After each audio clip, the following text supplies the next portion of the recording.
Hello, मैं हूँ doctor सबा। पिछले लेक्चर में हमने बात करी थी कि किस तरह से धर्म की उत्पत्ति से रिलेटेड थियरीज़ हैं महान सोशियोलॉजिस्ट की। आज हम बात करेंगे भारत में धर्म पर।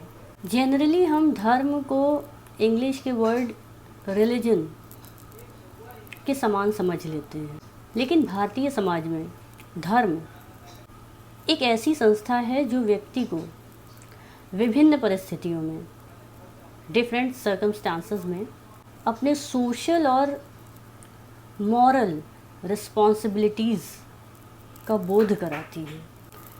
सोशियोलॉजिस्ट ने धर्म के 3 पक्षों पर बल दिया है। पहला, आइडियोलॉजी। इनमें उन थ्योरीज़ और मॉरल कोड्स को हम लेते हैं जो हमारे व्यवहारों को एक निश्चित आकार देते हैं। दूसरा, बिलीफ, जो इंसान और स्पिरिचुअल पावर में कनेक्शन इस्टेब्लिश करता है। तीसरा, अनुष्ठान, रिचुअल्स, जिसे करके इंसान को साइकोलॉजिकली संतुष्टि का एहसास होता है। हमारी इंडियन सोसाइटी की ये विशेषता है कि यहाँ पर सभी धर्म के लोग, हिंदू, मुस्लिम, सिख, ईसाई, पारसी, बौद्ध, जैन मिल के रहते हैं। यहाँ तक कि भारत में यहूदी, जो कि बहुत ही कम मात्रा में हैं, वो भी उसी तरह से रहते हैं जिस तरह से बाकी धर्मों के लोग रहते हैं। मतलब उनको भी वही अधिकार प्राप्त हैं जो बाकी धर्मों के लोगों को प्राप्त हैं। अब अगर हम बात करें कि इंडिया में कितने रिलीजन हैं, तो उनको हम 2 कैटेगरी में डिवाइड कर सकते हैं। पहला, भारत का मूल धर्म, और दूसरा, पैगंबरी धर्म।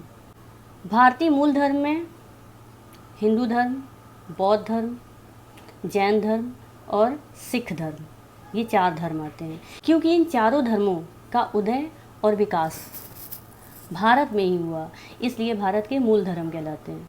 दूसरी कैटेगरी जो है पैगंबरी धर्मों की, वो है इस्लाम धर्म, ईसाई धर्म और यहूदी धर्म। इन धर्मों द्वारा ये विश्वास किया जाता है कि ईश्वर ने अपने पैगंबरों के थ्रू कुछ संदेश मानव जाति को भेजे। इन्हीं संदेशों और इन्हीं नियमों के अनुसार मानव जाति को व्यवहार करना है, और ये बहुत ज़रूरी है।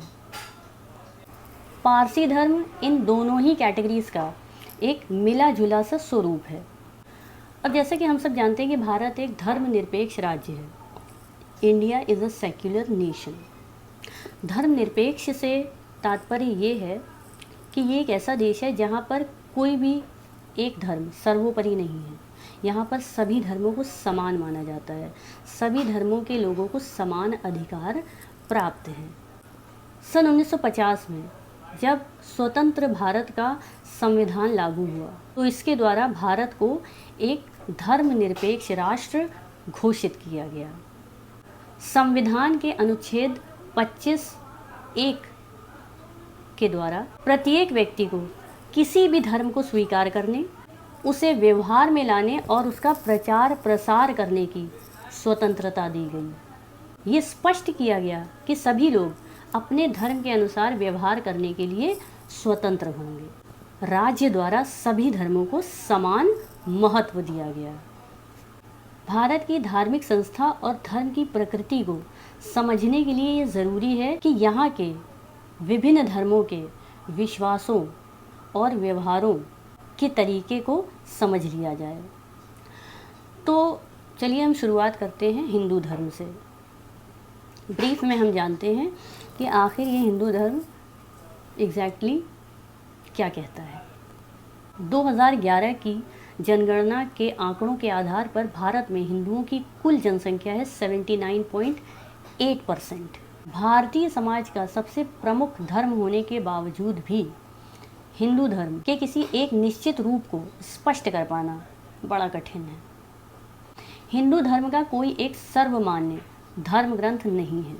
ये सत्य है कि सभी हिंदू वेदों को अपना प्राचीनतम धर्म ग्रंथ मानते हैं, लेकिन हिंदुओं के अधिकांश व्यवहार या रीति रिवाज जो आज ट्रेंड में हैं, उनका वेदों से कोई संबंध नहीं है। आज हम हिंदुओं के जिस सनातन धर्म की बात करते हैं उसका संबंध पुराणों और स्मृतियों में दिए गए व्यवहारों के नियमों से है। इस दशा में ज़रूरी है कि वेदों, रामायण, महाभारत, गीता जैसे मौलिक धर्म ग्रंथों में हिंदू धर्म को जिस प्रकार से स्पष्ट किया गया है उसी आधार पर हम हिंदू धर्म को समझें। तो चलिए शुरुआत करते हैं हिंदू धर्म के सिद्धांतों से। हिंदू धर्म में कुछ सिद्धांतों को अत्यधिक महत्व दिया गया है, जिन्हें हम पंचऋण, पुरुषार्थ, कर्म का सिद्धांत, अमरता, आत्मा की अमरता तथा अध्यात्मवाद कहते हैं।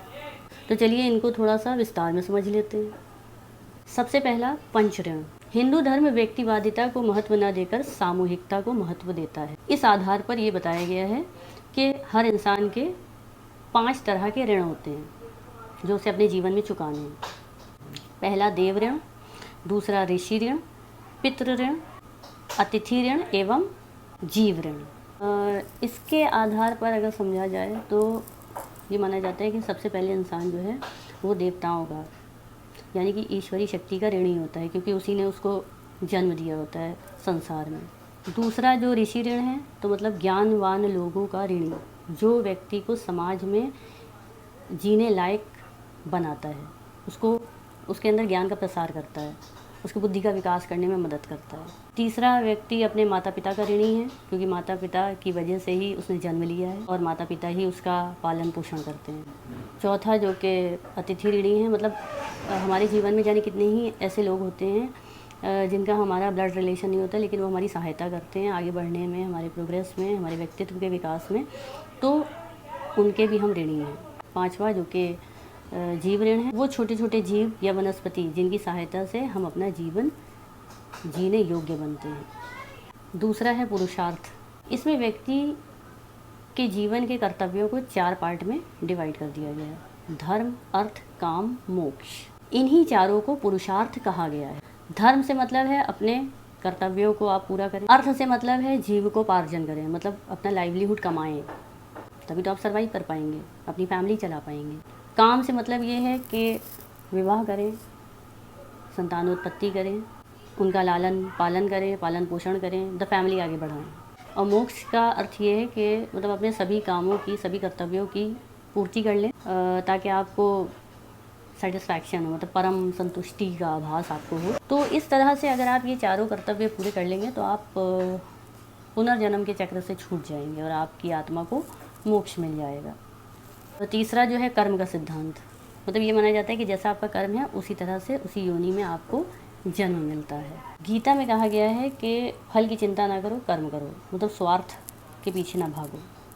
इसका मतलब ये है कि व्यक्ति को अपने कर्तव्यों को पूरा करना है, यही उसकी ज़िंदगी का सबसे बड़ा उद्देश्य है। कर्म के सिद्धांत का मतलब ये है कि व्यक्ति का जो सुख दुख है, जो सफलता असफलता है, वो उसके कर्मों का ही परिणाम होती है। मतलब जैसा आप कर्म करेंगे वैसे ही आप भोगेंगे, तो मतलब अच्छे कर्म करिए।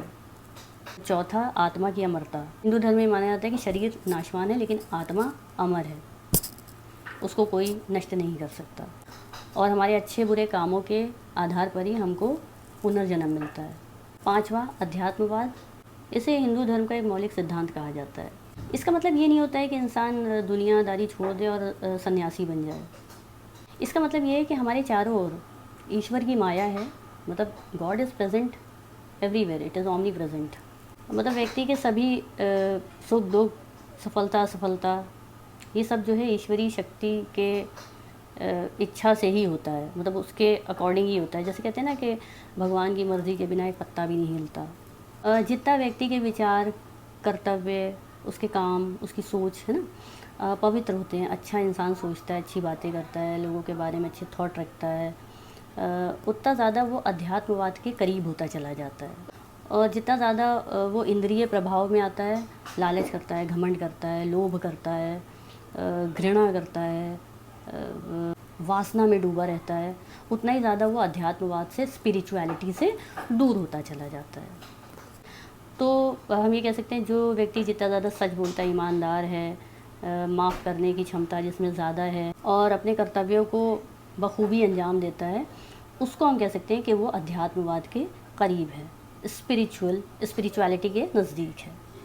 तो हिंदू धर्म को समझने के लिए अगर ब्रीफ में हम कहें तो इतना काफ़ी है। भारत के और धर्मों के बारे में भी हम बात करेंगे, उनके भी व्यवहारों और उनके भी बिलीव्स को हम समझेंगे। इसके लिए मैं अगला वीडियो बनाऊंगी और उसमें हम दूसरे धर्म के बारे में बात करेंगे जो भारत में हैं। तो अगर आपको ये वीडियो पसंद आया है तो इसको आप शेयर कीजिएगा और चैनल सब्सक्राइब कर लीजिए ताकि आगे भी वीडियोज़ आप देखते रहें। वीडियो देखने के लिए बहुत बहुत शुक्रिया।